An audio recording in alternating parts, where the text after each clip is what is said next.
empezar un nuevo capítulo de hematología, que me imagino no con el verano, porque en básica casi lo enseño, y en el laboratorio. Entonces, vamos a hacer una introducción de lo que venía a ser la patología más frecuente de la hematología, que son las anemias.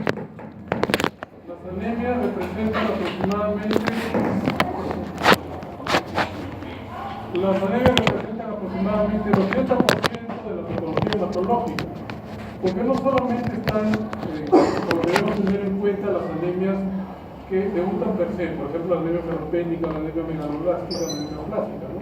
Sino también las neoplasias hematológicas van a dar anemia.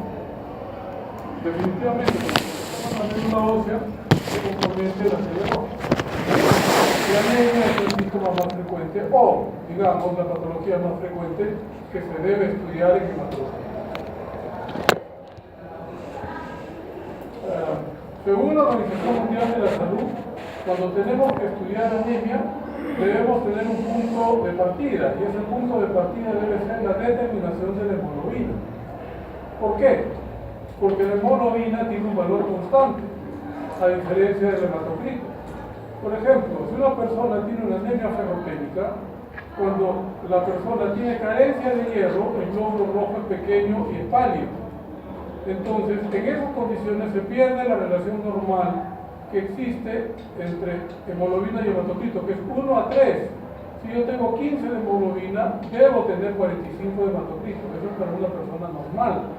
Pero para uno que tiene una anemia microcítica hipocrómica, sea o no ferropénica, puede tener 5 de hemoglobina y 25 de hematocrito. Se ha perdido la relación 1 a 3. ¿Por qué?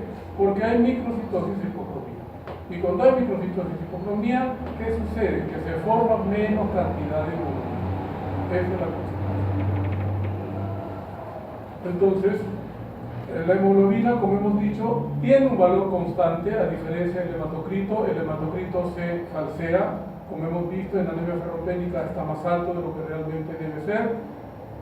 También cuando una persona está muy deshidratada, por ejemplo en el verano, también el hematocrito se eleva falsamente. La hemoglobina no sufre estos cambios. Entonces debemos recordar que la hemoglobina es una proteína muy compleja que tiene como función el transporte de gases y básicamente del oxígeno. La hemoglobina está contenida dentro del glóbulo rojo. ¿El glóbulo rojo qué ha hecho? Ha expulsado del núcleo para poder llevar mayor cantidad de hemoglobina que le permita llevar más oxígeno. ¿Ok? Por eso es que el glóbulo rojo no tiene núcleo.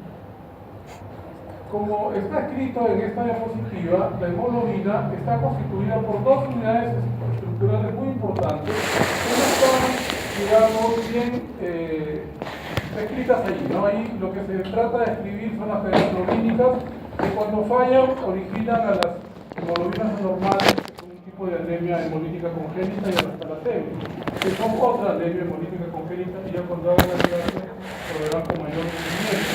Pero ¿por qué traigo esta figura? Por esta estructura, que es una proteína, el 2,3-difosfoglicerato. ¿Para qué sirve el 2,3-difosfoglicerato? El 2,3-difosfoglicerato, de acuerdo a la concentración en que se encuentre dentro del glóbulo rojo, permite a este glóbulo rojo soltar o retener oxígeno. Si el 2,3-difosfoglicerato está incrementado, suelta oxígeno. ¿Qué es lo que sucede en la altura? Por ejemplo, si una persona vive en Cusco, vive en Huaraz, tendrá una alta concentración de 2,3-difosfoglicerato. ¿Por qué? Porque hay hipoxia. Entonces, ¿qué debe hacer ese glóbulo rojo de esa persona? Soltar rápidamente el oxígeno. Por lo tanto, el 2,3-difosfoglicerato de los nativos de la altura estará elevado. Después, otro punto importante en relación a las cadenas globínicas es que estas tienen una determinación genética. Todas las hemoglobinas, cuando ya nosotros hemos nacido, van a tener cadenas alfa. Entonces las cadenas alfa son constantes. En cambio, las cadenas no alfa son diferentes. Y de acuerdo al tipo de cadena no alfa, la hemoglobina tendrá un nombre. Por ejemplo, si la hemoglobina es alfa beta, se llamará hemoglobina A o hemoglobina del adulto, como está a continuación. Si la hemoglobina es alfa gamma, se llamará hemoglobina fetal, que es la hemoglobina más importante durante nuestra vida intrauterina. Y si la hemoglobina es alfa delta, se llamará hemoglobina A2, que es importante tenerlo en cuenta porque cuando está incrementada es un marcador de una anemia hemolítica congénita, que es la beta-talasemia menor. Lo normal para la hemoglobina A2 es hasta 3,5%. Niño, ¿estás en la clase o estás jugando? Porque la puerta está abierta, o sea, aquí somos adultos, yo no me molesto si se van, no. Total, yo dicto mi clase solo, no veo ningún problema. Entonces, hasta aquí están las hemoglobinas de las personas que ya hemos nacido. Las cadenas épsilon y las cadenas Z son hemoglobinas cuando somos embriones. Por lo tanto, van a mutar y se van a transformar en beta, gamma o delta. Las cadenas alfa siempre permanecen constantes. Disculpa que te haya dicho. Entonces, la hemoglobina es una proteína muy compleja que hemos dicho está conformada por dos estructuras importantísimas, el nucleoén y esta fracción en donde están las cadenas alfa y no alfa, que son las cadenas globínicas, ¿no? El nucleoén a su vez tiene dos componentes, una fracción proteica llamada protoporfirina, que origina a los anillos tetrapirrólicos, donde el hierro está incrustado, por llamarlo de alguna manera, ¿no? Ahí se ubica el hierro. La cadena totalmente proteica se llama globina y tiene una determinación genética. Las cadenas alfa, que son las cadenas constantes, se originan en el cromosoma 16. Las cadenas no alfa, que son diferentes, se originan en el cromosoma 11. Entonces el cromosoma 11, de acuerdo a la herencia, dirá si esa cadena que va a formar va a ser beta, va a ser gamma o va a ser delta. Y de allí es que se originan los diferentes tipos de hemoglobinas normales que tenemos. Entonces hemos dicho que las cadenas alfa solo dan las cadenas, el cromosoma 16 solo da las cadenas alfa. En cambio el cromosoma 11 da todas las otras cadenas diferentes a las alfa. Entonces, en este último acápite de esta diapositiva debemos hacer una división. Desde donde está el punto de luz hacia la derecha son las hemoglobinas de las personas que ya hemos nacido. Desde el punto de luz hacia la izquierda son las hemoglobinas de cuando somos embriones. Entonces, ¿qué nos interesa recordar? Estas hemoglobinas, porque el embrión ya fue, se convirtió en feto y el feto se convirtió en persona, ¿verdad? Entonces nos interesa recordar esto. Ahora, miren ustedes cómo es que nuestro organismo va cambiando de acuerdo a la edad. La hemoglobina más importante de un adulto es la hemoglobina A, que está constituida por dos cadenas alfa y dos cadenas beta. En el adulto representa hasta el 98% de toda su hemoglobina, mientras que en el recién nacido es apenas el 20%. ¿Cuál es la hemoglobina más importante en el recién nacido? La hemoglobina fetal. La hemoglobina fetal que está constituida por dos cadenas alfa y dos cadenas gamma. En el recién nacido llega a ser hasta el 80% de toda la hemoglobina que tiene. En cambio, en el adulto, se considera adulto entre comillas cuando el niño tiene de 7 meses para adelante. Entonces, de 7 meses para adelante, un niño va a tener la estructura hemoglobínica de una persona adulta.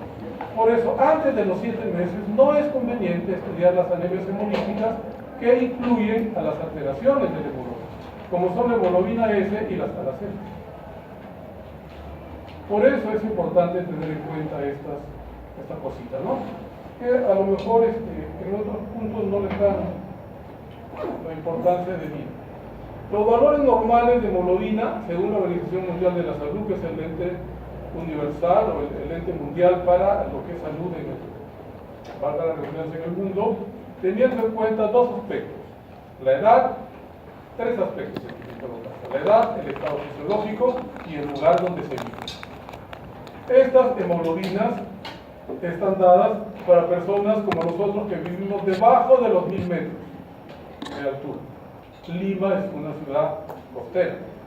Estamos aproximadamente entre 150 a 250 metros sobre el nivel del mar, de acuerdo a donde estemos. Entonces, el adulto, cuando vive por debajo de los 1000 metros de altura y es varón, debe tener en promedio 15 gramos de hemoglobina con un rango de 2. Por lo tanto, lo normal en Lima sería de 13 a 17. Las mujeres, como tienen menos superficie corporal, tienen un punto menos en promedio. Por lo tanto, la hemoglobina será 14 más menos 2, por lo tanto de 12 a 16. Recordar que durante la gestación la mujer tiene una condición que es totalmente especial, que se hace evidente sobre todo en el segundo trimestre del embarazo. ¿Qué pasa con la mujer? Aumenta la producción de células hematológicas, pero también aumenta la producción del volumen plasmático. Y el volumen plasmático aumenta en mayor cantidad o porcentaje que la célula. Por lo tanto, en la gestante hay disminución en promedio de 1 gramo de hemoglobina en relación a la mujer no gestante. Entonces, para no pelear, podríamos decir que una gestante es reconocida como anémica cuando tiene menos de 11 de hemoglobina. Cae un punto debido al incremento del volumen plasmático. ¿Por qué tiene que incrementarse el volumen plasmático? Porque la mujer tiene que prepararse para el evento final que es el parto. Porque se supone que todos debemos nacer por parto natural, no por cesárea. ¿Qué sucede en Lima? Que se abusa de la cesárea. ¿Por qué? Por 3 motivos, ¿verdad? Porque el lugar donde nace el niño es una entidad formadora de estudiantes de medicina y de residentes. Entonces tengo que darle opción para que haga cesárea, porque si no, ¿cómo va a tener práctica? Punto 1. Lo digo ¿por qué? Porque van a ser médicos ustedes, ¿no es cierto? Y eso sucede en todos los hospitales. Punto 2. Si estoy en una clínica, ¿qué le interesa al médico? Ganar plata. ¿Cómo gana más plata? Haciendo cesárea. Porque involucra más personal, involucra al anestesiólogo, al neonatólogo, etc., ¿no? Enfermeras y un poco más, ¿no? Entonces, digamos que en las ciudades se abusa de la cesárea, lo que no sucede en el campo. En el campo o se nace por vía natural o no se nace.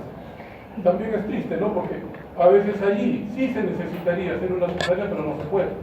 ¿Por qué? Porque no hay condiciones para hacerlo. Y en el Perú, que una mujer que es madre se muera, es una desgracia, ¿no? Ahí el ministerio te da con todo. No te da absolutamente nada para controlarla, pero si se te muere, te mata. ¿Es así? Nosotros vivimos en un país recontra contradictorio, ¿no? Te exigen un montón de cosas, pero no te dan las armas para evitar y evitar que esto suceda. En el mismo hospital 2 de mayo, que es donde yo trabajo, no tenemos condiciones ahora para sacar adelante a nuestros pacientes. Falta sangre, falta medicamentos. Cuando ustedes vayan por ahí ya se dan. Lo mismo sucede en el seguro, pero un poco menos. Entonces, el otro punto es que, ¿por qué aumentan las cesáreas? Porque el médico es flojo, ¿no? O la mujer. La misma paciente pide, para no sentir dolor, que le practiquen una cesárea. Por ejemplo, yo he tenido una residente, que ha sido mamá hace poco. Y ella me dijo, yo, como mi cuñado me va a operar, ella sabe que me tiene que cesárea. Porque yo no quiero sentir ningún tipo de dolor. Se supone que el niño debe nacer por vía natural, no si es que no tiene ningún inconveniente. No, ya estamos de acuerdo con mi cuñado y efectivamente nació por cesárea su hijo. Felizmente no tuvo ningún problema, pero fue una cesárea innecesaria. Porque no intentó darle el parto a la mujer. Entonces, esas son las situaciones que vemos en las ciudades, ¿no? Que las mujeres son más engreídas, entre comillas, ¿no? Hay de todo, también hay hombres engreídos. Después, los niños preadolescentes tienen la misma, o deberían tener la misma cantidad de hemoglobina que una mujer adulta. Los ancianos también, vean ustedes que tienen los mismos valores de hemoglobina que los adultos. Pero ¿cuál es la diferencia entre un anciano y un adulto joven? La médula ósea. ¿Qué es la médula ósea? El tejido que forma la sangre. ¿Y dónde se encuentra? En los huesos, ¿no es cierto? Sobre todo en los adultos, en los huesos planos. El hueso que más se estudia es el esternón o las crestas ilíacas posterior superior. Entonces, la característica en el anciano es que ellos tienen una médula ósea hipoplásica pero fisiológica. Por envejecimiento natural se mueren las células o no se producen en buena cantidad las células hematopoyéticas y ellas van siendo reemplazadas por tejido adiposo. Pero ¿cuál es la característica del anciano? Que si el anciano tiene un riñón que funciona bien. ¿Por qué? Porque en el riñón, ¿qué se produce? La eritropoyetina, que es la hormona más importante para la formación de elementos rojos o de eritrocitos. si el anciano, repito, tiene un buen riñón y produce buena cantidad de eritropoyetina, cuando él hace anemia, la médula ósea se hace hipercelular temporalmente.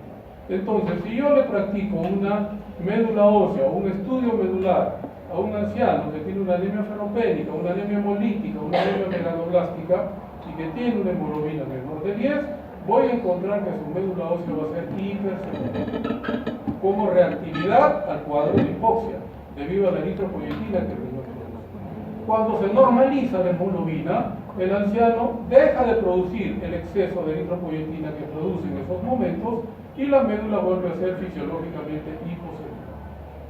Deben recordar que una persona es capaz de producir hasta 1000 veces más la cantidad de eritropoyetina basal que producimos, de acuerdo al estado de hipoxia en que se encuentra. Entonces nuestro cuerpo está hecho para responder adecuadamente a un fenómeno. ¿Ok?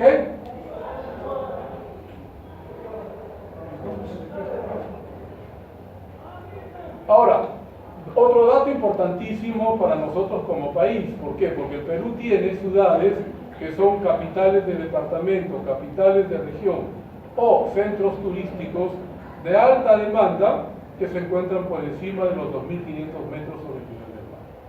Cusco, Huaraz, Puno, Arequipa se salvó, ¿no? Porque Arequipa está a 2.300, 2.350. Entonces, el mismo MINSA dice que nosotros debemos corregir los niveles de hemoglobina de acuerdo a la altura en que vivan las personas. Por ejemplo, nosotros que vivimos en Lima estamos aquí, ¿no? No debo hacer ninguna corrección. Pero si la persona ya vive a 1000 metros y si es una mujer, ya no debería tener 12 de hemoglobina como mínimo, sino 12,2. Ahora me voy más abajo. En este rango, por ejemplo, Huaraz, ¿verdad? Que es una ciudad, un polo de turismo bastante importante. Está más o menos en este rango, estará pues a 3.200, 3.300 metros, igual que Cusco aproximadamente, ¿no? Entonces, la mujer en Huaraz debe tener al menos 14 de hemoglobina o un poquito más. Y si nos vamos al techo del mundo, que es Cerro de Pasco, que está en este rango, la mujer pasqueña debe tener casi 16 de hemoglobina.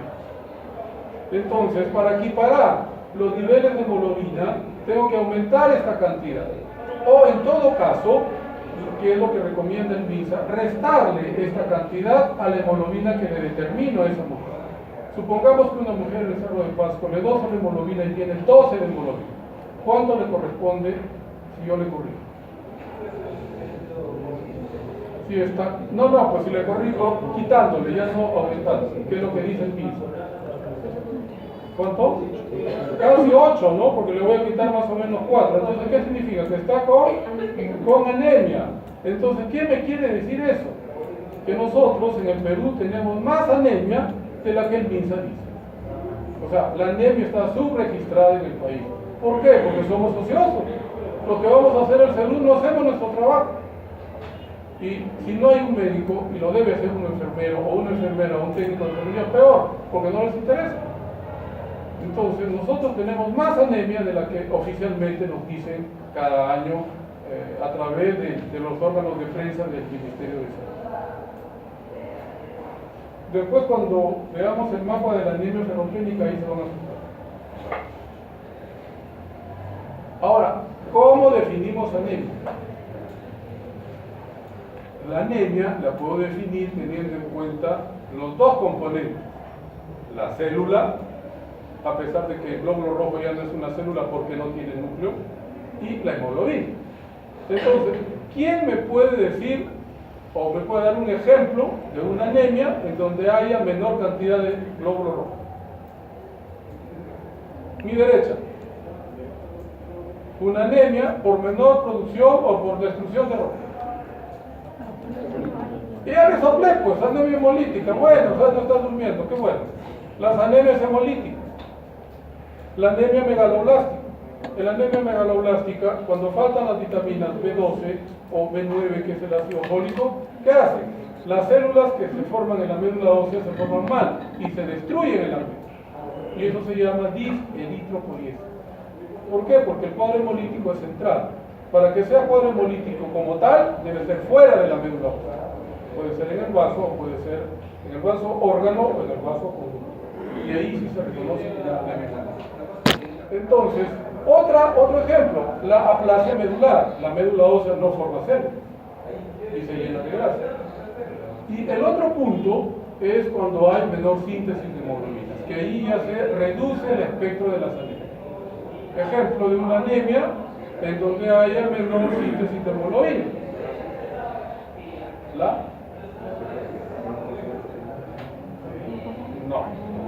La cirrosis y la anemia, pero la cirrosis y la anemia ferropénica. ¿Por qué? Porque la cirrosis te va a dar hipertensión portal. La hipertensión portal, ¿qué te va a dar? Varices en el esófago. Las varices en el esófago se rompen y sale sangre al exterior. Entonces, ¿qué pierdes? Hierro.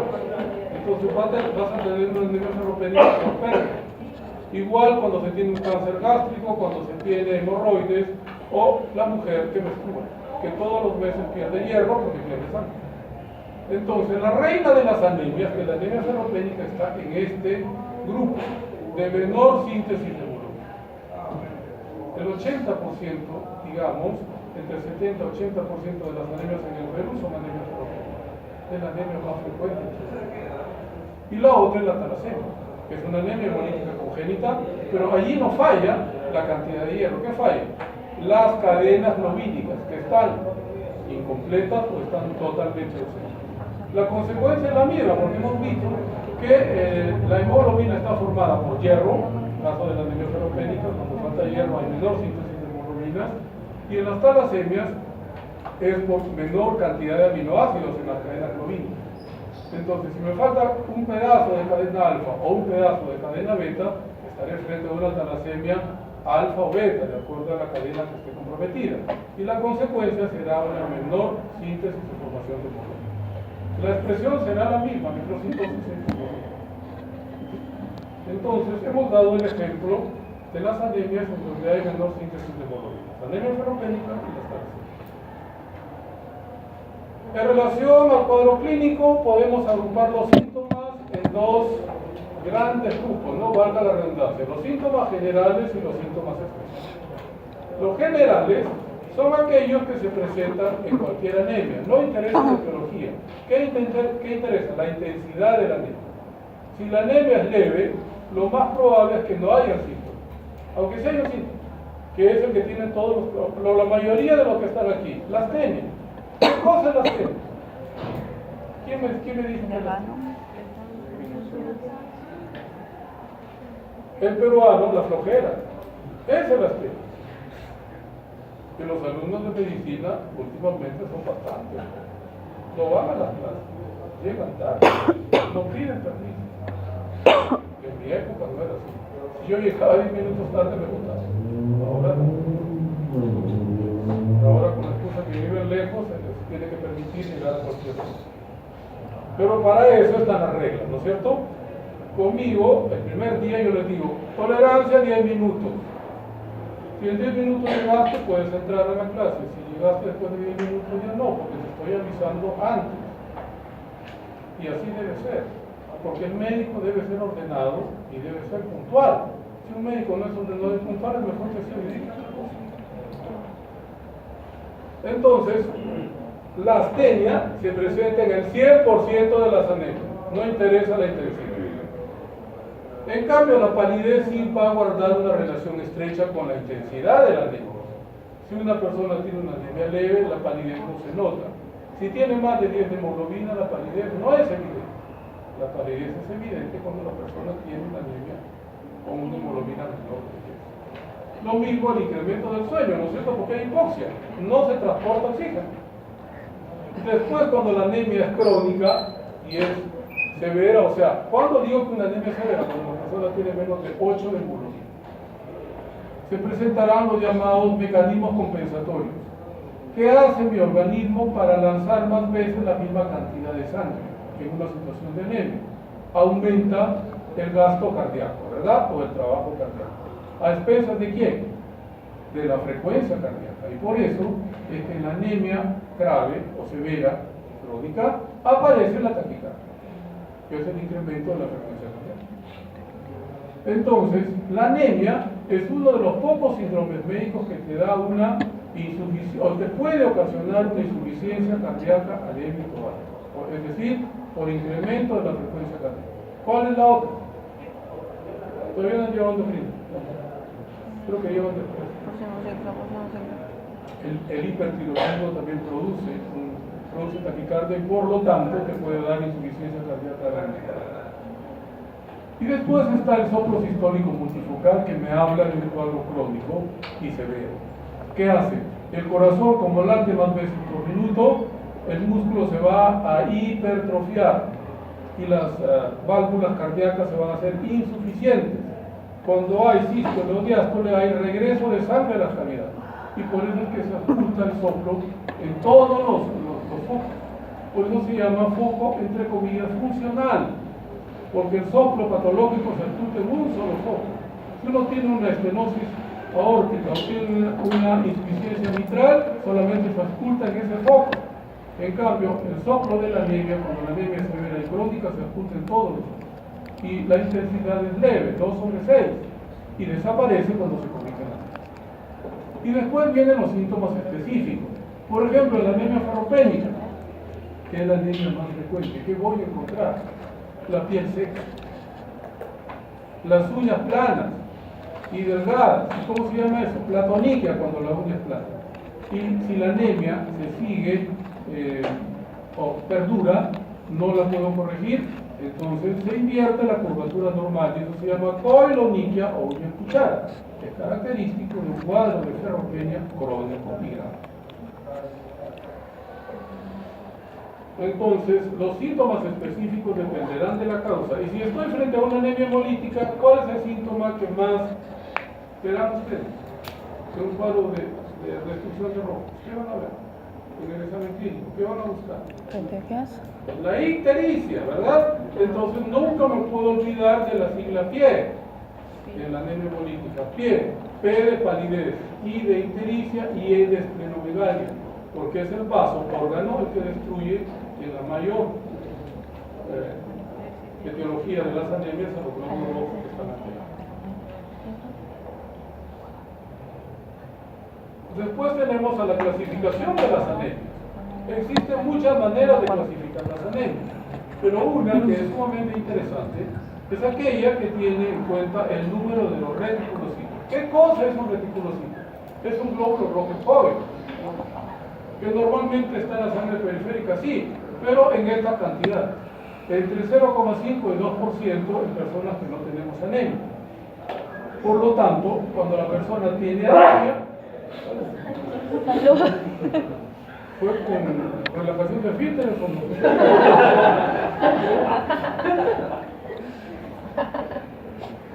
Bueno, entonces, tengo que corregir esto cuando estoy frente a un cuadro de anemia.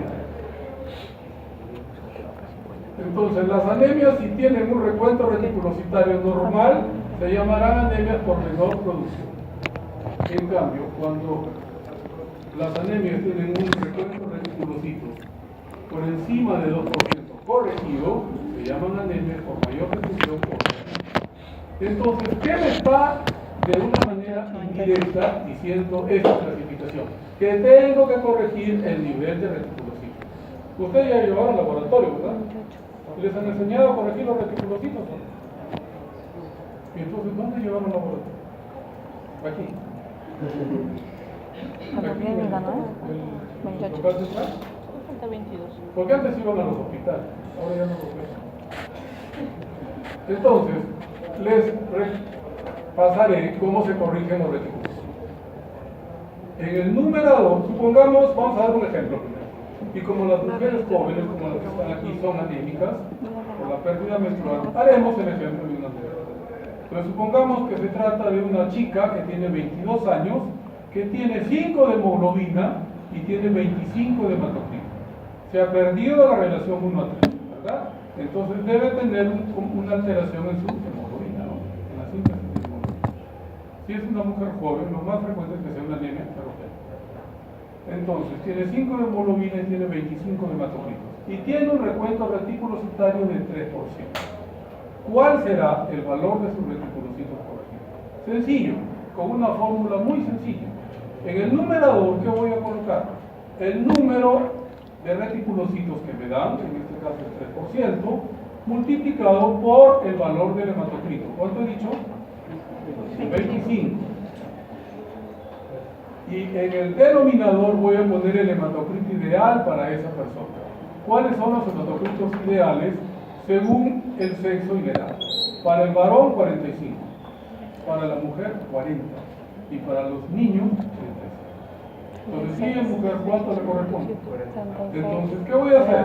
Voy a multiplicar 3 por 25 y lo divido entre, ¿cuánto sale? Es fácil porque si fuese 4 por 2 sería 80, entre 42, ¿no? Menos de 2, ¿verdad? Entonces, lo que parecía una anemia hemolítica, porque el valor absoluto de reticulocitos estaba por encima de este, el 2, al corregirlo se convierte en una anemia por menor producción. Para eso sirve la corrección de los reticulocitos, para saber dónde voy a estudiar la anemia. En este caso, la estudiaré aquí, como es una mujer joven, lo más probable es que sea una anemia debido pues a la regla, ¿no? Una anemia ferropénica por pérdida. Si hubiese salido por encima del 2%, sería una anemia hemolítica o una anemia por mayor destrucción. Entonces, las anemias por menor producción son aquellas que, corrigiendo los reticulocitos, ellos tienen un número normal o están disminuidos. Y son las anemias más frecuentes. ¿Por qué? Porque dentro de ellas están las anemias carenciales. ¿Qué significa carencia? La falta de algo, ¿verdad? Y esa falta de algo puede ser ¿por qué? Porque no recibo lo que necesito. Caso del niño. Por ejemplo, el niño necesita gran cantidad de hierro, pero no puede. ¿Por qué? Porque su padre no tiene plata. Segundo, porque recibo lo que necesito, pero lo pierdo. Caso de la mujer joven, que recibe lo que ella debe consumir, pero lo pierde con la regla. Y el otro punto es que recibo lo que necesito, lo absorbo, pero, no lo puedo absorber. Caso del anciano, que tiene gastritis crónica y no absorbe el hierro. ¿Por qué? Porque el hierro que más consumimos es el hierro vegetal, que es el hierro más barato, que tiene valencia 3. El hierro con valencia 3 o estado férrico debe convertirse en el estómago a través del pH ácido que tenemos a valencia 2 para que se pueda absorber. En cambio, el hierro que está en los alimentos de origen animal ya tiene valencia 2, por eso se llama hierro hemínico. No necesita del pH del estómago para poder absorber. Por eso es que los alimentos de origen animal son más caros. La carne es más cara. La carne, cuanto más oscura sea, más hierro tendrá. Por lo tanto, he dado 2 motivos para que las mujeres que están aquí se dejen de tonterías y se dejen de las modas de que son vegetarianas o que son veganas. ¿Por qué? Porque no van a ingerir el hierro suficiente y además de yapa no van a ingerir la vitamina B12, porque la vitamina B12 está solamente en los alimentos de origen animal, no está en el reino vegetal, salvo que se inyecten B12 por la nariz para suplir esta deficiencia. Entonces la mujer joven no puede ser vegetariana. Les estoy dando la razón. En primer lugar, entonces tenemos a las anemias carenciales. Y encabezando la lista, la anemia ferropénica, que es la anemia más frecuente en el mundo.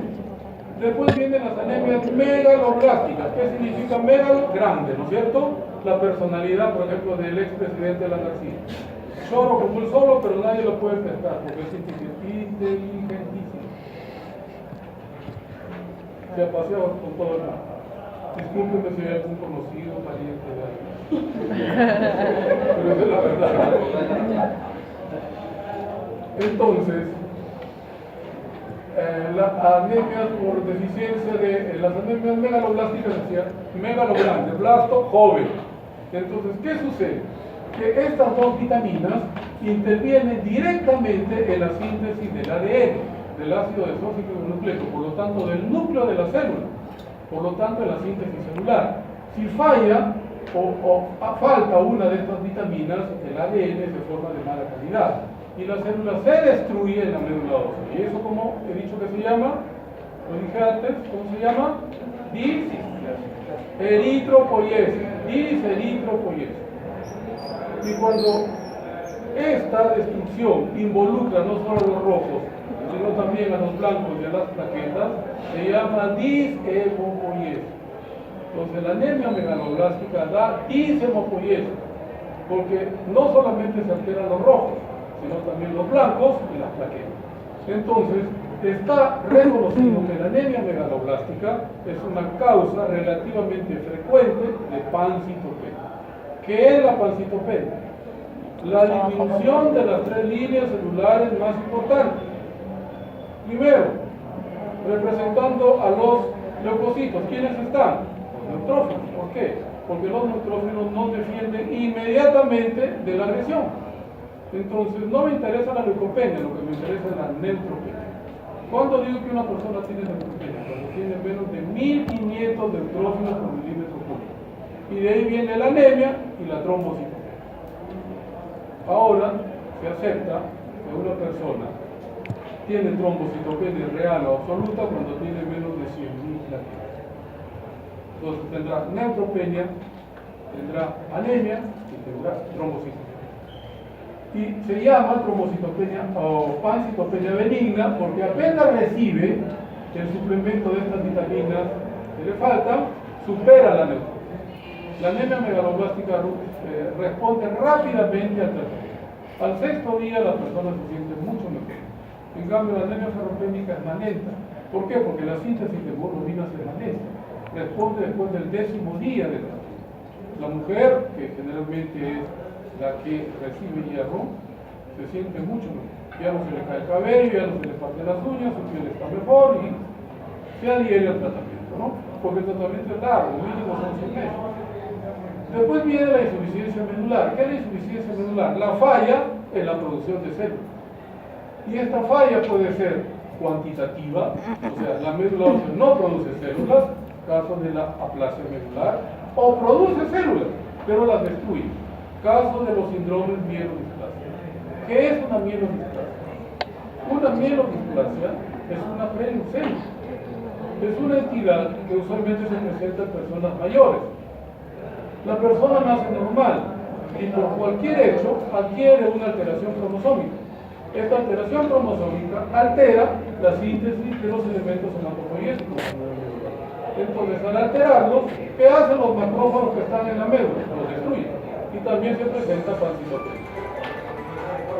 Solamente voy a decir.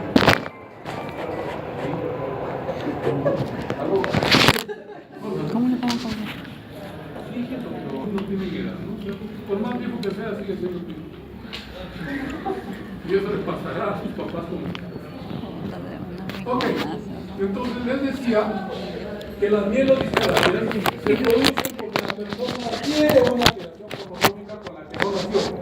Entonces, esa alteración cromosómica hace que la médula ósea produzca células anormales. Los macrófagos las reconocen como tal y las destruyen. Después están las neoplasias hematológicas, que se constituyen pues, en uno de los cánceres más frecuentes en el mundo. Tanto que en el llamado Plan Esperanza, que se ideó o se estableció con el gobierno de Ollanta Humala, que no fue tan malo, como todo robó, ¿no? Pero por lo menos a salud le dio el lugar que le correspondía. Y nosotros teníamos un leucémico, no tenía CIS, llegaba al hospital e inmediatamente tenía. Eso era lo bueno del gobierno de Humala. Después las otras cosas que tiene, bueno, no sé. Yo no voté por Humala, pero les digo lo que pasaba en esa época, ¿no? Entonces, las neoplasias hematológicas son uno de los cánceres más frecuentes en el mundo. ¿Y cuál es la neoplasia hematológica más frecuente? La leucemia múltiple. Por eso, la incluyó dentro del famoso Plan Esperanza, que cubría totalmente 5 cánceres. Y dentro de los 5 cánceres que cubría en el Perú, había 2 hematológicos, la leucemia y los linfomas. Como en el Ministerio de Salud, felizmente, los burócratas son unos burros, no sabían diferenciar entre una leucemia aguda y una crónica. Entonces les enchufábamos de costadito también a los crónicos. Como decía leucemia, ellos atracaban y ya pues se compraban los medicamentos, ¿no? No estábamos haciendo nada malo, estábamos ayudando a la gente. Lo importante es que diga leucemia. El problema es que la leucemia crónica no se cura. Entonces tienes que darle tratamiento toda la vida. Ya cuando hagan las clases de leucemia mieloide crónica y leucemia linfoide crónica les van a decir eso. Inclusive ahora en la leucemia mieloide crónica existe el inhibidor de tirosinquinasa que es el imatinib, lo toma toda la vida y la persona luce como si estuviera normal. Deja de tomar el imatinib y al mes recae. Por lo tanto, el medicamento no es curativo, pero sí controla el efecto. Bueno, entonces, ¿qué es una leucemia en primer lugar? En primer lugar, la leucemia es la neoplasia que se origina en la médula. Es el cáncer de origen celular. Puede ser aguda, que está regida por blastos en más del 20%, y crónica, cuando está regida por células maduras. Por eso, entonces, las leucemias agudas son mieloides y linfoides. Y las leucemias crónicas son también mieloides y linfoides, dependiendo del tipo de célula que se alcanza. Pero en el caso de las leucemias agudas debe haber más del 20% de blastos. En el caso de las leucemias crónicas, los blastos usualmente están en cantidad normal, que es menos del 5%. Lo que hay es una gran expansión de las células normales que han perdido la capacidad de regular su producción y por eso se producen en gran cantidad. Cuando una neoplasia hematológica es crónica, no se cura. Si es diferenciada, no se cura, pero se puede mantener. Y eso es lo que sucede con la leucemia crónica. Los linfomas, en cambio, son neoplasias hematológicas también muy frecuentes, pero que se originan fuera de la médula ósea. ¿Y dónde se originan? Sobre todo en los ganglios. Por eso originan el síndrome linfoproliferativo, que es el conjunto de adenopatías acompañado o no de esplenomegalia. Recordar que el vaso es un órgano linfoide. Allí se forman y maduran los linfocitos B. En cambio, en el timo maduran los linfocitos T. Entonces, estas dos neoplasias están cubiertas por el Plan Esperanza, que el gobierno actual, mal que bien, de todas maneras ayuda. No tanto como en el gobierno anterior. Esa es la realidad. Después está el mieloma múltiple, que involucra a un tipo especial de célula, que es la célula plasmática. ¿Para qué sirve el plasmocito? Para defendernos. ¿Qué forma el plasmocito? ¿Quién sabe qué forma el plasmocito? Los anticuerpos. ¿Cuántos anticuerpos tenemos? Pucha, que están bien malos. 5. ¿Cuáles son? Las inmunoglobulinas, ¿no es cierto? ¿Cuántas inmunoglobulinas tenemos? ¿Sí? A, C, M, D y E. Esas son las 5. ¿Cuál es la inmunoglobulina que más producimos? La G. La G. Por eso, el mieloma más frecuente es el mieloma IgG, que felizmente es el mieloma, entre comillas, más benigno. ¿Por qué? Porque la inmunoglobulina G es una molécula pequeña, causa menos daño. Cuanto más grande sea la molécula, más daño causará. Por lo tanto, los mielomas IgM, que son rarísimos, son los más grandes. Después vienen los síndromes mieloproliferativos crónicos, que son neoplasias hematológicas crónicas, como dice allí, por lo tanto mediadas por células maduras, que toman el nombre de la célula que está más comprometida. Por ejemplo, si es el glóbulo rojo, se llamará policitemia vera. ¿Y cuál es la característica de la policitemia vera? Que la persona viene con 20 o más de hemoglobina, 60 o más de hematología. Por lo tanto, viene con síntomas de hiperviscosidad. Y la causa más frecuente de muerte en ellos son las trombosis. Después, si es el granulocito, es la leucemia mieloide crónica. Entonces, la leucemia mieloide crónica la puede estudiar como leucemia o la puede estudiar como un mieloproliferativo crónico. ¿A quién implica la leucemia mieloide crónica? A los granulocitos. ¿Cuántos granulocitos tenemos?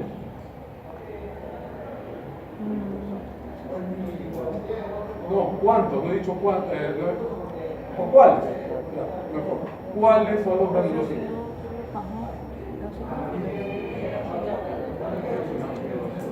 ¿Y? Entonces, en la leucemia mieloide crónica, ¿qué voy a tener? Hiperleucocitosis con neutrofilia, basofilia y eosinofilia. Si la célula que está involucrada en la plaqueta se llamará trombocitosis primaria.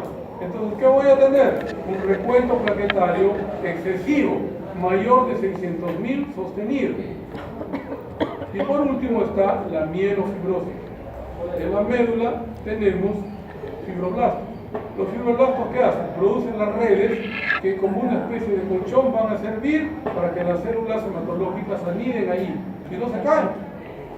Entonces, si hay excesiva producción de fibroblastos, estaremos frente a la mielofibrosis. Todos los 4 mieloproliferativos crónicos tienen un signo en común, que es la esplenomegalia. ¿Por qué? Porque el vaso en esas entidades se encarga de producir elementos. O sea, hay producción de sangre fuera de la médula ósea. ¿Y cómo se llama ese evento? Metaplasia mieloide. Entonces, ¿qué es la metaplasia mieloide? La formación de células hematopoyéticas fuera de la médula ósea, que se da en los mieloproliferativos. Cuarto punto, las anemias mieloctísicas. Esta palabra mieloctisis viene del griego, ¿no es cierto? Mielo, médula, tisis a distancia. Entonces, es la situación en la que la médula ósea ha sido invadida por células que no le corresponden. Y puede ser, por ejemplo, por un cáncer. Ejemplo, el día sábado, mi residente de primer año, todo inocente él, porque está en primer año, me dice: doctor, un favor. Yo digo: sí, ¿qué pasa? Era las 2 de la tarde, hora de salida. Me dice: ¿sabe qué? Falta leer un mielograma, hay una biopsia de médula ósea, porque el doctor que debería leerlo ya se fue. ¿Usted podría leerlo? Claro, le digo, si estoy aquí, lo leo.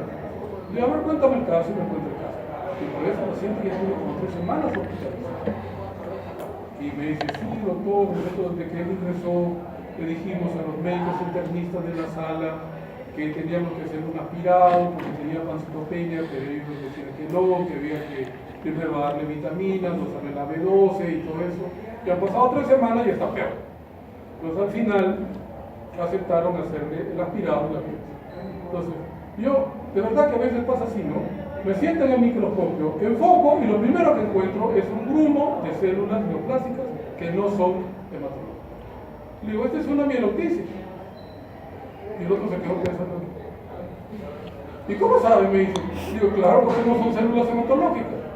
Entonces le enseñé ella con cuidado, porque nunca había visto. Le dije: mira, se ven así, se agrupan todos se agrupan y las células hematológicas prácticamente desaparecen. Entonces digo: ¿sabe lo que vamos a hacer? Le vamos a tomar foto y se lo vamos a pegar en el visor para que otra vez no sea burro, para que cuando hay pancitopenia debe ir aspirado de médula ósea, sobre todo si no conozco la causa, porque lo ha tenido 3 semanas al paciente. Pero ya se entregó el resultado. Yo no voy a decir nombre. Entonces, los adenocarcinomas, como era un paciente mayor, tiene 74 o 76 años, los más frecuentes en el varón que dan son los cánceres de próstata y otro es el cáncer de estómago. En cambio, si fuese una mujer, sería cáncer de cuello uterino, cáncer de estómago. O también las infecciones granulomatosas, por ejemplo, la tuberculosis biliar, ¿no es cierto?, que es por vía hematógena, la granulomas, la brucela, la tifoidea, produce granulomas que disminuyen el compartimiento de las células normales. Y entonces, ¿qué te da? Citopenia o pancitopenia. En quinto lugar está la segunda anemia más frecuente en el mundo después de la anemia ferropénica, que es la mal llamada anemia por enfermedad crónica. En realidad se debería llamar anemia inflamatoria. ¿Por qué? Porque ella se da debido a un proceso inflamatorio que se produce cuando hay una agresión. Puede ser tumoral, puede ser infecciosa o puede ser reumatológica. Entonces, ¿y qué sucede en anemia por enfermedad crónica? Que las proteínas que nos van a defender del agente agresor impiden que el hierro se utilice. Por ejemplo, la lactoferrina es una buena proteína porque nos ayuda en la defensa, pero impide que el hierro que está en la médula ósea se utilice para formar nuevos nueva hemoglobina. Entonces, hay hierro, pero no se puede utilizar. Esa es la contradicción, la anemia por enfermedad crónica. Y lo peor es que esta anemia por enfermedad crónica puede superponerse a la anemia ferroprieta. Las dos anemias pueden coexistir. Entonces, recordar que la anemia por enfermedad crónica que está mediada por las proteínas que median el proceso inflamatorio o tumoral impiden la utilización del diacomelular. En sexto lugar está la anemia por insuficiencia renal crónica.